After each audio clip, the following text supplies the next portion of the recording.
Israel has the right to defend itself. It's beginning to sound like a broken record, from Bush to Obama to Biden. Israel has a right to defend itself. Even to ScoMo down here. It's a pathetic lie, and here's why. Israel already is defending itself. Given that it's stopping so much of the rockets it claims to defend itself from, why pound Gaza with such ferocity?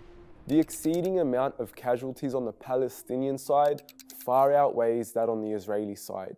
We see it time and time again. The ratio of the Palestinians that die compared to Israelis is not even remotely close.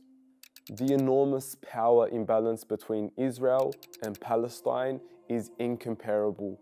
On one side, you have a nuclear superpower heavily funded by US taxpayers in the billions of dollars, housing some of the most advanced and powerful military prowess in the world.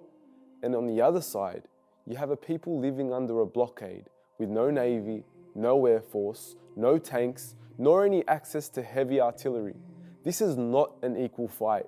This is a superpower literally crushing a people it knows can only fight back so much. The excessive use of force.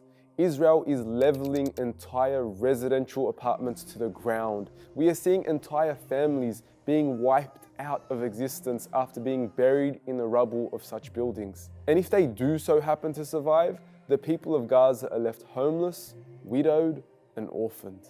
Israel is killing children. Israel has a history of killing children in the name of self-defense.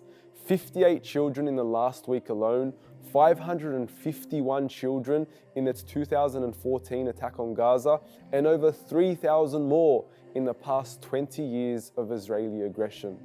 With the majority of Gaza's population under the age of 15 and being one of the most densely populated places on earth, you would think Israel would be cautious in its exercise of self-defense, but I guess not. Israel is killing doctors.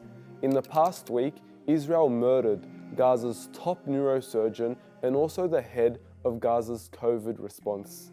Israel also bombed the main road leading to Gaza's Al-Shifa hospital, while also shutting down Gaza's only COVID testing lab. It's not only killing the people of Gaza, but preventing them from receiving any treatment. Israel is wiping out the media. Bombing the center of international media in Gaza is not an act of defense, rather a disgraceful attempt at cutting off the world from witnessing the crimes of Israel unfold. Palestinians deserve to defend themselves. According to international law, Israel is illegally occupying the West Bank and the people of Gaza are living under an illegal Israeli blockade. Israel is by all definitions an apartheid state and has subjected the people of Palestine to tremendous abuse, tyranny, and oppression. If anyone deserves the right to defend themselves, it's the Palestinians.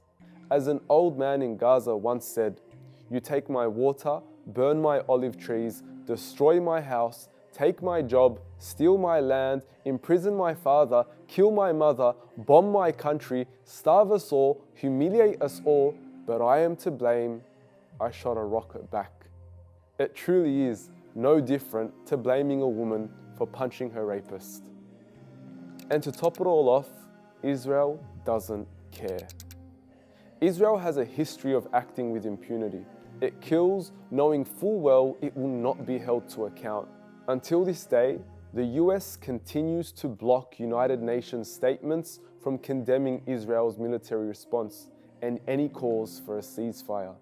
Israel simply doesn't care, and it will continue to feed us its lies of self-defense to cover up its terror.